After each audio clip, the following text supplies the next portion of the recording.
Hey everybody, what's going on? It is Lauren DeLisa Coleman for the Inside series here at Filmio. Once again, we're still going strong during the Tribeca Festival. I have to slow down and say that because it's been Tribeca Film Festival for 20 years.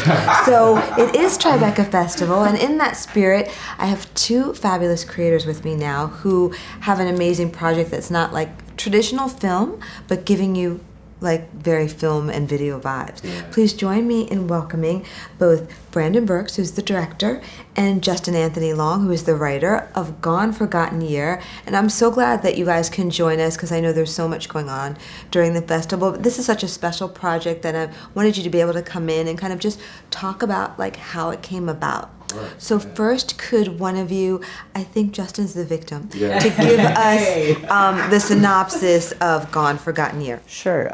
Well, Gone Forgotten Year is a pop song and music video in which two queer lovers who are separated by the COVID-19 pandemic are finally able, after so much time, they're able to reunite. And so I would say, how did you come up with this concept? But I'm pretty sure it's based on either your own lives, friends, just really knowing what went on, correct? But what inspired you, though, to actually take what so many people went through and create a video around it? I was just really, just curious about that. Yeah. Well, it started as a song, and I think it was February of 2021, and the vaccines finally started to come out, and I started to feel this sense of hope finally again, after so long. And so that's kind of how the song happened. And then as far as creating the music video, I was like, this is a really beautiful story, we need to see it. I'm a very visual person too, and love storytelling, and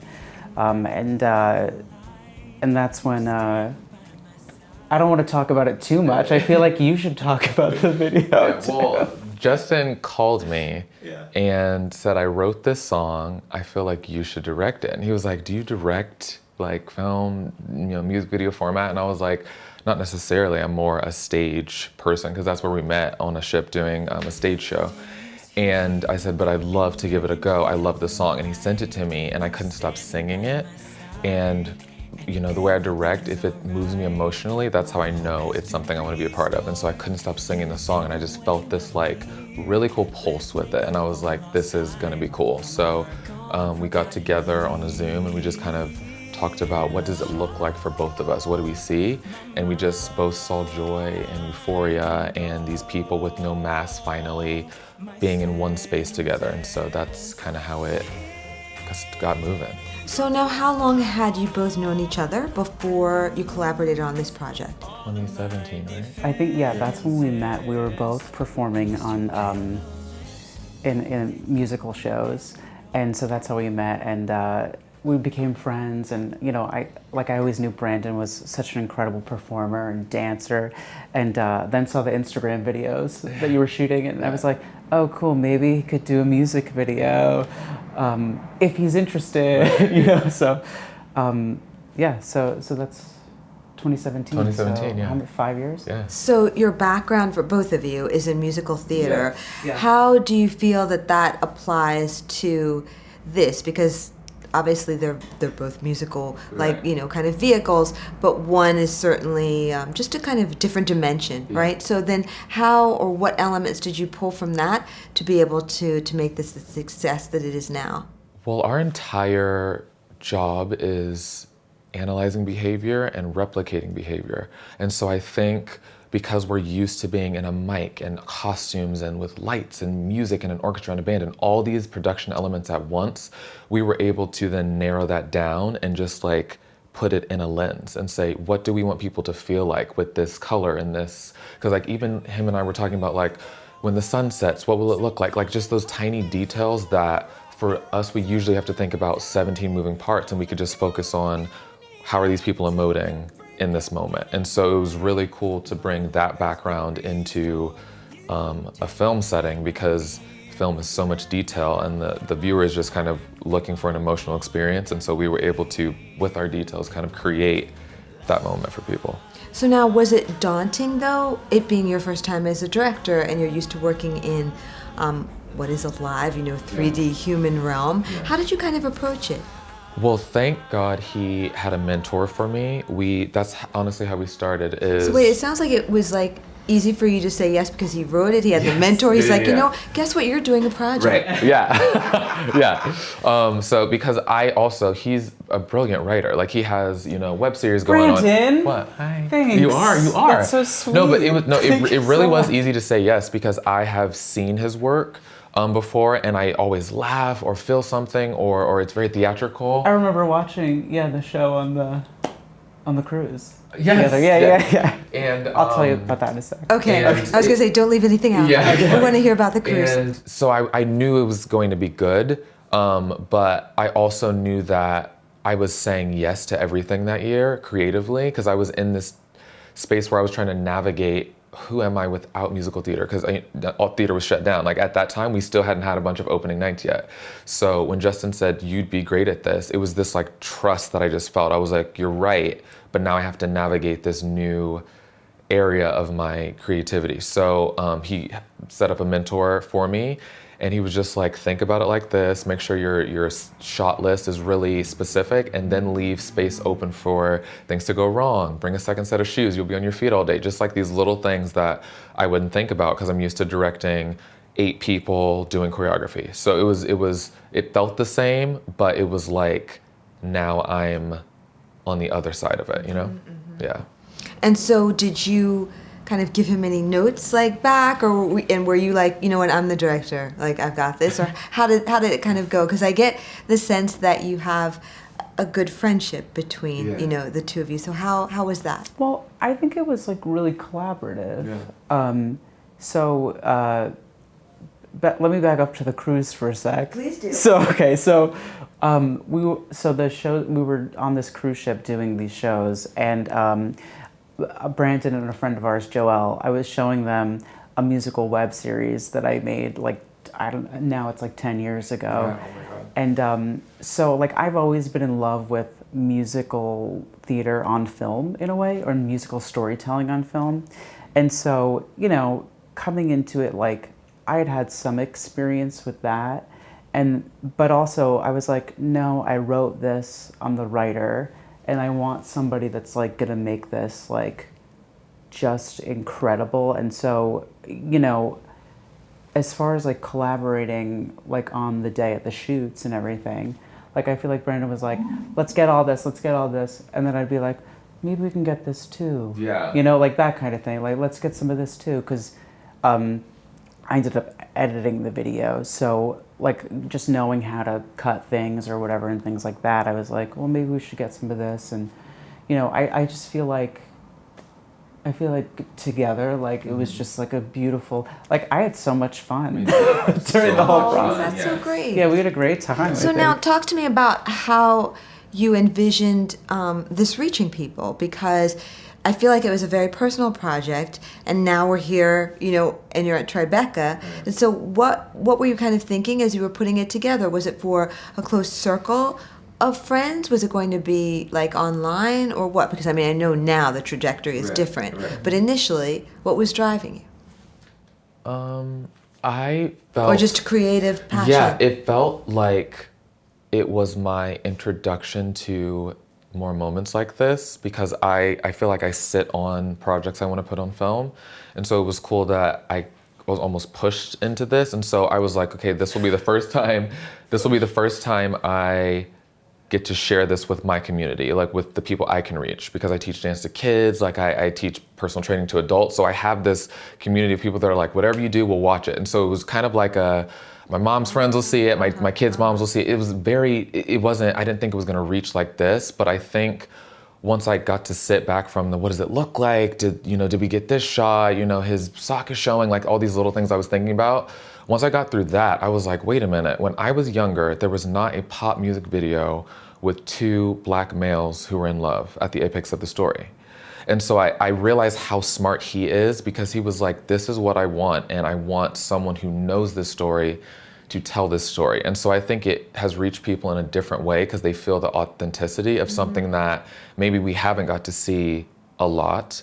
And so I think the reach now is for anyone who is open to watching it, because it's like, it's a love story at the end of the day, and it's a really good song, and you feel joy when you watch it. And so I think the audience has gotten a lot wider because we are now here and we're able to talk about it and be like, look at this. And people go, oh, I felt so much joy from that. So, yeah. So talk to me a little bit about being here. Did someone see the video who's, part of Tribeca and call you? Because that's what happened with one of our previous interview subjects. Or did you guys submit? How did it go? Because I'm always really curious about what was the process.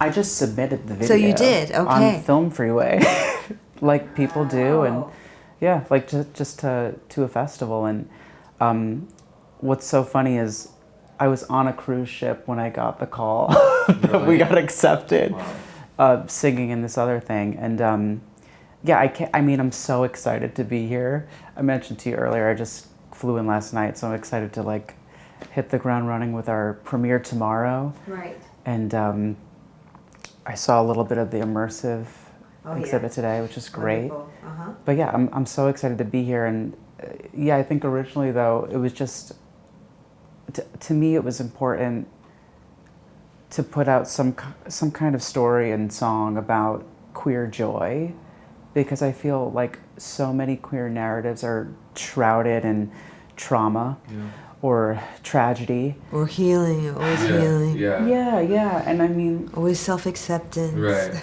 And to me, so much happens after we come out and before we're 6 feet in the ground.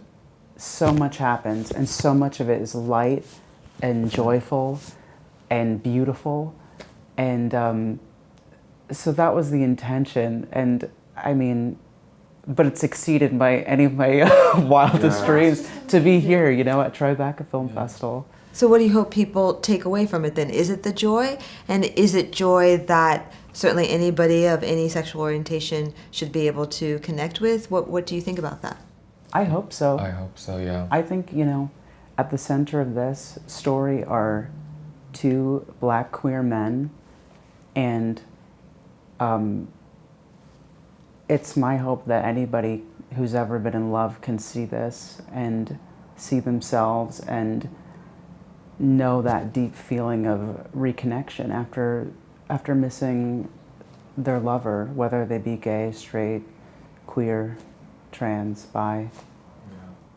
So what's going to be next for you guys? Since this has been obviously so successful, is it going to be now more collaborative projects, or what's going to happen? I would love that. I think, like I said, I love his writing, and I like, when I find a creative that I like sticking with them, And so I hope that Justin continues to write pieces like this about queer joy or about queer comedy or about whatever they are, and I get to direct them, because I think the way we work together is so supportive of each other's art that we're going to continue to make really cool stuff if we keep going.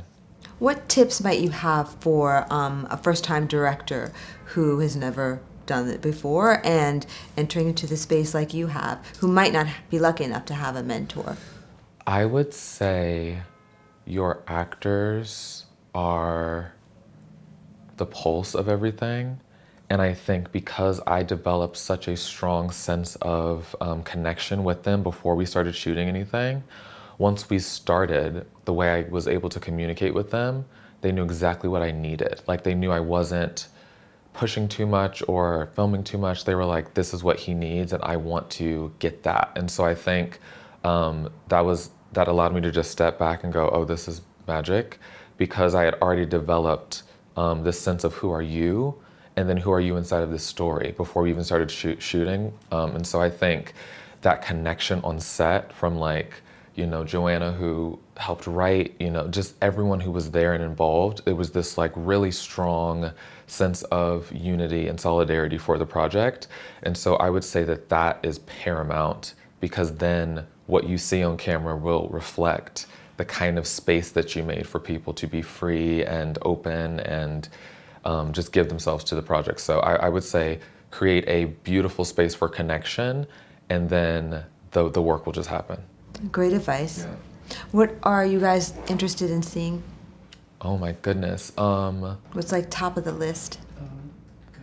There is something, we just got invited to a screening for, I think it's called like After a Man or All About a Man, something like that. It's another queer. All Man. All Man. We just That's interviewed it. them. Oh my goodness. They are yes. wonderful. We interviewed both the director and supervising producer.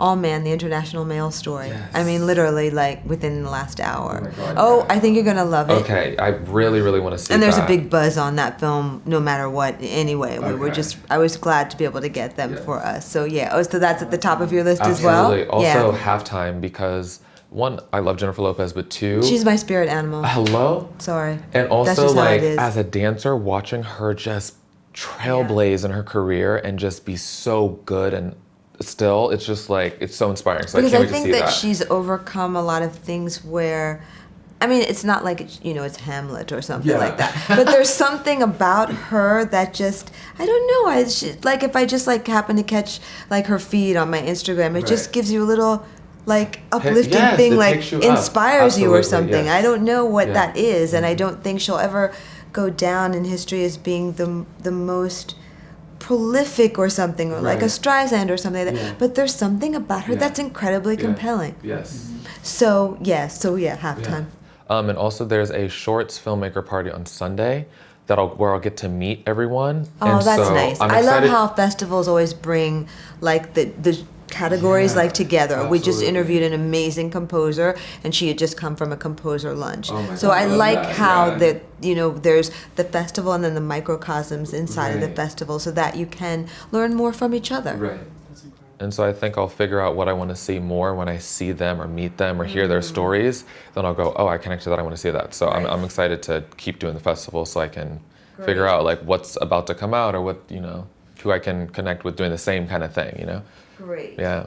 Well, I am just so proud of both of you. I'm so glad that you were able to, just have a vision and then really execute it to this level. Thank you. Anything else you guys want to add before we wrap up?